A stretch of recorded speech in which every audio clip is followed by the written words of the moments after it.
السلام علیکم معزز ناظرین، نماز فجر کے بعد سونا کیسا ہے؟ فجر کے بعد سونے کا انجام کیا ہے؟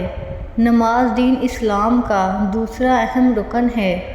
نماز مسلمانوں کا امتیازی نشان ہے۔ یہ حقوق اللہ کی بنیاد ہے۔ نماز زندگی کو پرسکون بناتی ہے اور قیامت کے دن بندے سے سب سے پہلا فرض نماز کا حساب ہوگا۔ نماز روح کو تسکین قلب اور آنکھوں کو ٹھنڈک عطا کرتی ہے۔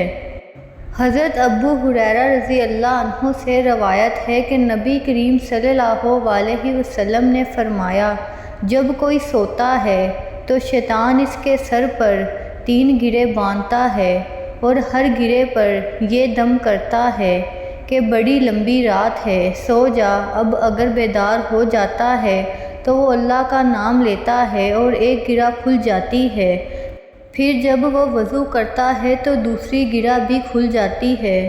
صبح کے وقت وہ آدمی خوشباش اور تازہ دم ہو جاتا ہے۔ گرہ میں انسان بدمزاج اور سست رہتا ہے۔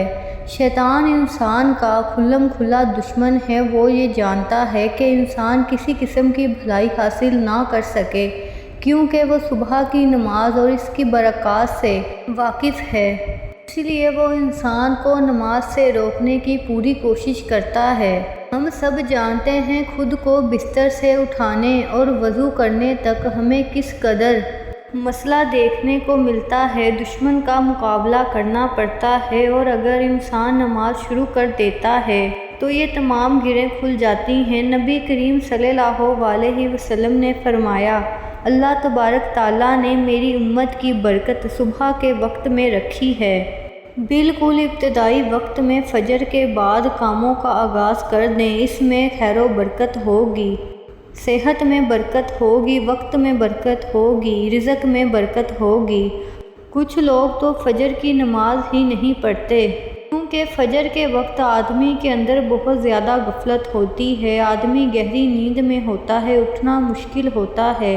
شیطان کا پورا زور ہوتا ہے کہ یہ آدمی نہ نماز پڑھ سکے، لیکن اگر کوئی آدمی نماز کے لیے اٹھ جاتا ہے تو نماز پڑھنے کے فوری بعد اکثر لوگ جلدی سو جاتے ہیں، جبکہ صبح فجر کی نماز کے بعد سونا بہت زیادہ نقصان دہ ہے۔ شرعی لحاظ سے بھی یہ نقصان دہ ہے اور جسمانی اعتبار سے بھی نقصان دہ ہے۔ جو لوگ فجر کی نماز کے بعد فوری سو جاتے ہیں، ان کو اس بات سے رک جانا چاہیے، بلکہ تھوڑی دیر انتظار کر لینا چاہیے تاکہ وہ نقصانات سے بچ سکیں۔ فجر کی نماز کے بعد سونا ناپسندیدہ عمل ہے۔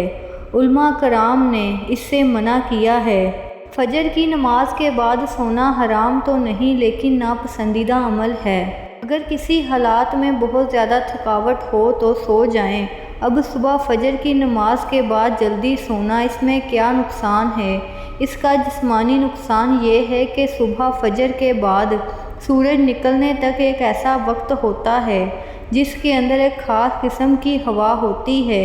اس ہوا کے اندر آدمی اگر باہر نکلے، باہر کے ماحول میں تھوڑی دیر ورزش کرے اور آدمی تھوڑا سا چل لے تو انسان کے جسم کے لیے بہت فائدہ مند ہوتی ہے۔ جو لوگ صبح سوئے رہتے ہیں وہ اس چیز سے محروم رہتے ہیں۔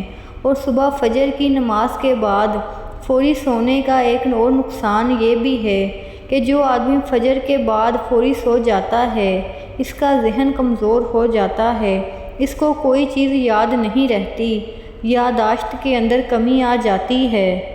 اگر آپ اس بات کو آزمانا چاہتے ہیں تو آپ کسی ایسے بندے کو دیکھیں جو فجر کے فوراً بعد سو جاتا ہو، اس کا ذہن کافی کمزور ہوگا، ذہن میں کوئی چیز ٹھہرتی نہیں ہے، تو اسی لیے فجر کے بعد نہیں سونا چاہیے۔ ہاں، اگر آپ سونا چاہتے ہیں تو جب سورج نکل جائے، سورج نکلنے کے بعد آپ سو سکتے ہیں۔ اس وقت اگر آپ نفل ادا کرنا چاہتے ہیں تو وہ بھی ادا کر لیں، اور اگر نہیں ادا کرنا چاہتے تو آپ سو جائیں، لیکن اس سے پہلے نہ سوئیں۔ حدیث کے اندر یہ بھی بیان کیا گیا ہے کہ یہ وقت رزق کا وقت ہوتا ہے۔ اگر کوئی آدمی اس وقت سو جاتا ہے تو وہ برکت والے رزق سے محروم رہ جاتا ہے۔ جو لوگ صبح فجر کی نماز کے فوری بعد نہیں سوتے، اللہ تبارک تعالیٰ ان کے رزق میں برکت ڈال دیتے ہیں۔ ان کے پاس تھوڑا بھی ہو تو خیر و برکت والا ہوتا ہے اور وہ اتنے میں ہی خوش ہوتے ہیں۔ اس کی وجہ یہ ہوتی ہے کہ اللہ تبارک تعالیٰ ان کو سکون چین دے دیتا ہے۔ تو اس لیے اگر آپ فجر کے بعد سونا چاہتے ہیں تو اشراق کے وقت تک صبر کر لیں، اس کے بعد سو جائیں۔ اشراق کا وقت یہ ہے کہ صبح سورج نکل جائے اور سورج نکلنے کے 15 یا 20 منٹ بعد تو وہ وقت اشراق کا وقت ہوتا ہے۔ اگر آپ چاہیں تو اس وقت نوافل ادا کر سکتے ہیں، 2 یا 4 نوافل ادا کر لیں۔ اگر آپ چاہیں تو سو جائیں۔ اگر آپ اپنے جسم کو تندرست رکھنا چاہتے ہیں تو فجر کی نماز کے بعد کبھی بھی نہ سوئیں۔ ہاں اگر مجبوری ہو تو علیحدہ بات ہے۔ اس امت کے لیے فجر کے وقت میں برکت رکھی گئی ہے۔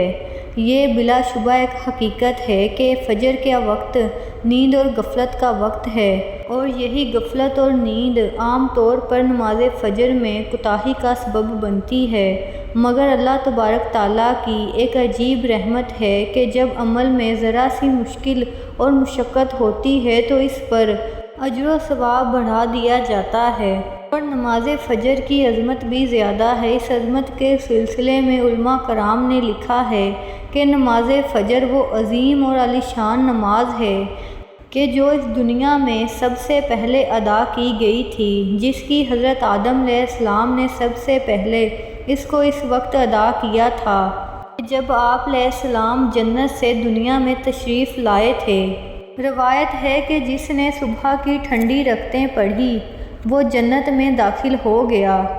حضرت عثمان بن غفار رضی اللہ عنہ سے منقول ہے کہ جب نبی کریم صلی اللہ علیہ وسلم نے فرمایا، جس نے عشاء کی نماز باجماعت ادا کی گویا اس نے آدھی رات عبادت میں گزار دی، اور جس نے فجر کی نماز باجماعت ادا کی گویا اس نے پوری رات عبادت میں گزار دی۔ اتنا عظیم ثواب ہے اس نماز پر بیان کیے گئے۔ ساری رات جاگ کر عبادت کرنا کوئی آسان نہیں۔ اللہ تبارک تعالیٰ کی شان کریمی دیکھیں کہ جو شخص فجر اور عشاء کی نماز باجماعت پڑھ لے، اس کو ساری رات جاگ کر عبادت کرنے کا ثواب حاصل ہو جاتا ہے۔ ایک حدیث میں نبی کریم صلی اللہ علیہ وسلم نے ارشاد فرمایا کہ اگر لوگوں کو یہ معلوم ہو جائے کہ عشاء کی نماز اور فجر کی نماز میں کیا ثواب ہے تو لوگ اس ثواب کو حاصل کرنے کے لیے مسجدوں میں پہنچ جائیں۔ معزز ناظرین، اب سونے کی بات کرتے ہیں۔ بعض لوگوں کی روٹین ایسی ہوتی ہے کہ وہ رات کو نہیں سو سکتے۔ ان کے کام ایسے ہوتے ہیں کہ نائٹ ڈیوٹی ہوتی ہے۔ کوئی ایسا مسئلہ ہے کسی کے ساتھ تو ایسی صورتحال میں اگر کسی کی رات کی نیند پوری نہیں ہو سکتی تو وہ فجر کے بعد سو سکتا ہے، کیونکہ نیند پوری نہ کرنا یہ زیادہ نقصان دہ ہے۔ اگر کسی کو نیند پوری کرنے کے لیے مجبوراً فجر کی نماز کے بعد سونا پڑتا ہے تو کوئی حرج نہیں، لیکن اسلام نے اس کو پسند نہیں کیا۔ اللہ تعالیٰ ہم سب کو دین اسلام کے مطابق سمجھ بوجھ عطا فرمائے، آمین۔